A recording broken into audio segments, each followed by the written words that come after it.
اللهم صل على سيدنا ومولانا محمد وبارك وسلم صلاة وسلام عليك يا رسول الله صلى الله تعالى عليه وسلم. أعوذ بالله من الشيطان الرجيم. بسم الله الرحمن الرحيم. يسألونك عن الأنفال قل الأنفال لله والرسول فاتقوا الله وأصلحوا ذات بينكم وأطيعوا الله ورسوله إن كنتم مؤمنين. اے محبوب، اللہ کے نام سے شروع جو بہت مہربان رحم والا. اے محبوب، تم سے غنیمتوں کو پوچھتے ہیں، تم فرماؤ غنیمتوں کے مالک اللہ و رسول ہے، تو اللہ سے ڈرو اور اپنے آپس میں میل رکھو اور اللہ و رسول کا حکم مانو اگر ایمان رکھتے ہو. یہاں سے سورہ انفال کی ابتدا ہو رہی ہے. سورہ انفال یہ قرآن مجید کا 8واں سورہ ہے.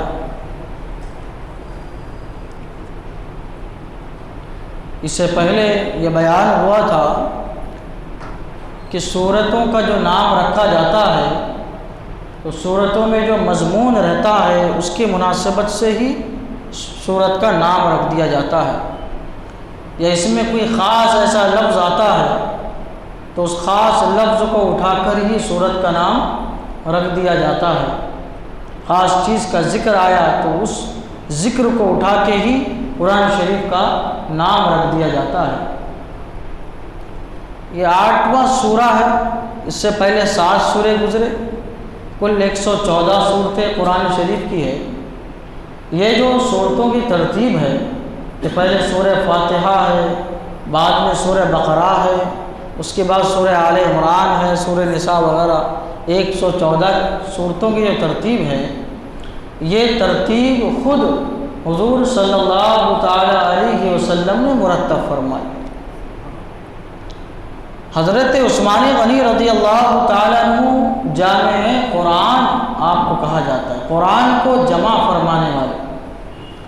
یہ جو سورہ ہے سورہ انفال، اس کی جو ترتیب ہے وہ حضرت عثمان غنی رضی اللہ تعالیٰ عنہ نے اپنے اجتہاد سے رکھی. سورہ اعراف کے بعد اور سورہ توبہ سے پہلے یہ سورہ انفال کو رکھا حضرت عثمان غنی رضی اللہ تعالیٰ عنہ نے. اس سورہ کی ترتیب حضرت عثمان غنی رضی اللہ تعالیٰ عنہ نے دی. آپ اپنے دور کے صحابہ میں سب سے زیادہ قرآن شریف کے جامع تھے، آپ قرآن شریف کے علم والے تھے. آپ نے جب یہ سورت کو سورہ انفال کو سورہ اعراف کے بعد سورہ توبہ سے پہلے ترتیب میں رکھا تو صحابہ اکرام نے عرض کیا کہ آپ نے ایسا کیوں کیا؟ تو اس کے بہت سارے جوابات حضرت عثمان غنی رضی اللہ تعالیٰ عنہ نے عطا فرمائے.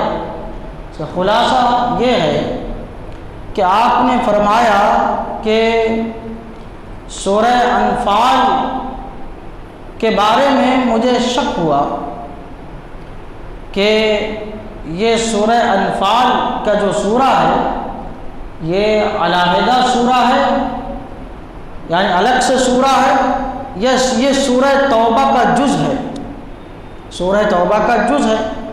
کیونکہ یہ جو سورہ انفال ہے اس میں جو آیتیں ہیں، اس کی آیتیں سورہ توبہ کے مضمون سورہ توبہ کی آیتوں کے مضمون سے ملتی جلتی ہے.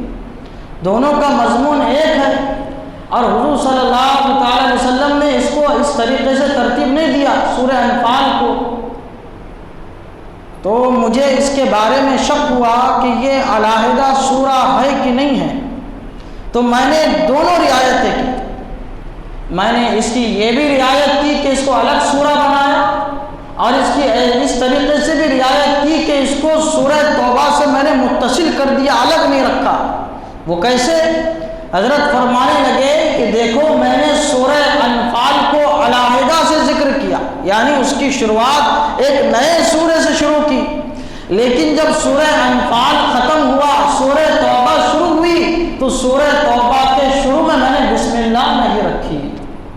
تو میں نے دونوں چیزوں کی رعایت کی. ایک رعایت یہ ہو گئی کہ الگ سورہ ہو گیا، اور دوسری رعایت یہ ہوئی کہ سورہ توبہ سے ملتا جلتا ہے اس کی آیتوں کا مضمون، تو ایسے ہی ہوگا کہ جیسے کہ دونوں کیا ہے ایک ہی صورتیں ہیں. سورہ انفال مدنی ہے، یعنی یہ مدینہ شریف میں اس کی آیتیں نازل ہوئی، سوائے 2 آیتوں کے، وَإِذْ يَمْكُرُ بِكَ الَّذِينَ كَفَرُوا اور یا ایھا النبی حسبک اللہ ومن اتبعک من المؤمنین. یہ 2 آیتیں ہیں جو مکہ شریف میں نازل ہوئی حضرت عمر رضی اللہ تعالیٰ عنہ کے اسلام لانے کے بعد. تو آپ نے اسلام مکہ شریف میں قبول کیا تھا، اس لیے یہ 2 آیتوں کے سوا جتنی آیتیں ہیں سب مدینہ شریف میں نازل ہوئی. مکی صورت مدنی صورت کہا جاتا ہے، مکی صورت اس کو کہا جاتا ہے جو مکہ شریف میں نازل ہوئی جس کی آیتیں، اور مدنی صورت اس کو کہا جاتا ہے جس کی آیتیں مدینہ شریف میں ہجرت کے بعد نازل ہوئی. سورہ انفال مدنی ہے، اس میں 75 آیتیں ہیں، 10 رکوع ہے. 75 آیتیں ہیں، 10 رکوع ہے. اس سورت کی شروعات بسم اللہ الرحمن الرحیم سے ہوتی ہے. ہر سورت کی شروعات بسم اللہ الرحمن الرحیم سے ہوتی ہے سوائے سورہ توبہ کے. ایک تو وجہ یہ میں نے یہی بتائی کہ سورہ توبہ کے شروع بسم اللہ کیوں نہیں ہے، اور دوسری وجہ یہ ہے کہ سورہ توبہ جب نازل ہوئی، سورہ توبہ کی جو شروع کی آیت ہے وہ جب نازل ہوئی تو اس وقت اللہ تبارک و تعالیٰ غضب کے عالم میں تھا، اور یہ بسم اللہ الرحمن الرحیم آیت رحمت ہے. آیت رحمت آیت غضب یہ ایک ساتھ جمع نہیں ہو سکتے، رحمت اور غضب جمع نہیں ہو سکتے، اس لیے سورہ توبہ کے شروع میں جو ہے بسم اللہ الرحمن الرحیم نہیں ہے. یہ کیا وجہ ہے کہ سورت کی شروعات جو ہے بسم اللہ الرحمن الرحیم سے کرتے ہیں؟ ہم اپنے ہر کام کی جو شروعات ہے بسم اللہ الرحمن الرحیم سے کرتے ہیں.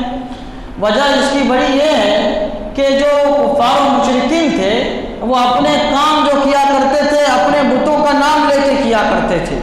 کہتے تھے بسم اللہ تو عزا، اپنے بتوں کا نام لیتے تھے، کہتے تھے لات اور عزا ان کے بتوں کے بڑے بتوں کے نام تھے، لات اور عزا کے نام سے. تو مسلمانوں کے لیے ضروری ہوا کہ ان کی مخالفت کرے اور اپنے ہر کام کی ابتدا اللہ تبارک و تعالیٰ کے نام سے کرے. اس لیے بسم اللہ الرحمن الرحیم ہر کام کے شروع میں کہا جاتا ہے.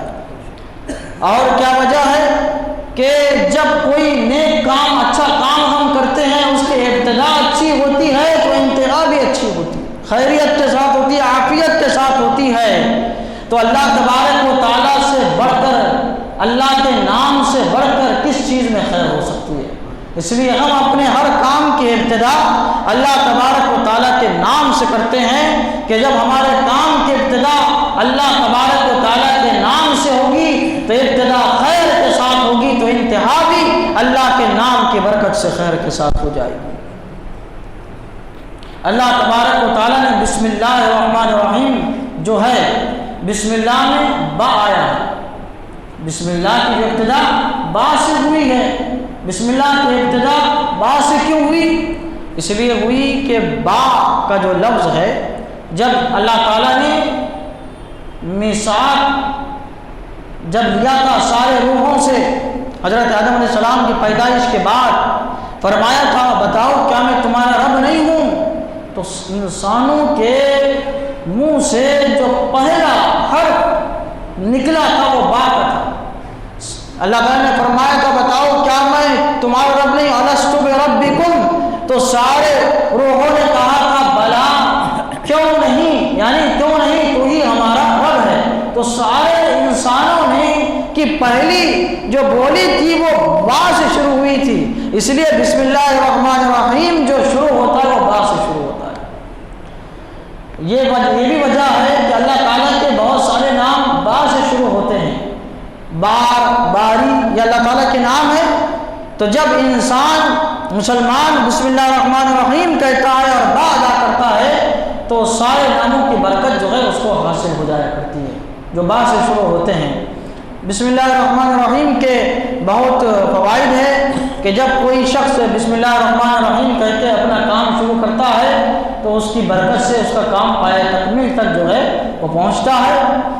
اتنی برکتیں بسم اللہ الرحمن الرحیم کی فرماتے ہیں مفسرین جب کوئی شخص اپنی بیوی کے پاس جائے اور جاتے وقت بسم اللہ کہے، اولاد ہو تو جو اولاد ہوتی ہے اس کی ہر سانس کے بدلے میں اللہ تعالیٰ اس کو نیکی عطا فرماتا ہے بسم اللہ کہنے کی وجہ سے۔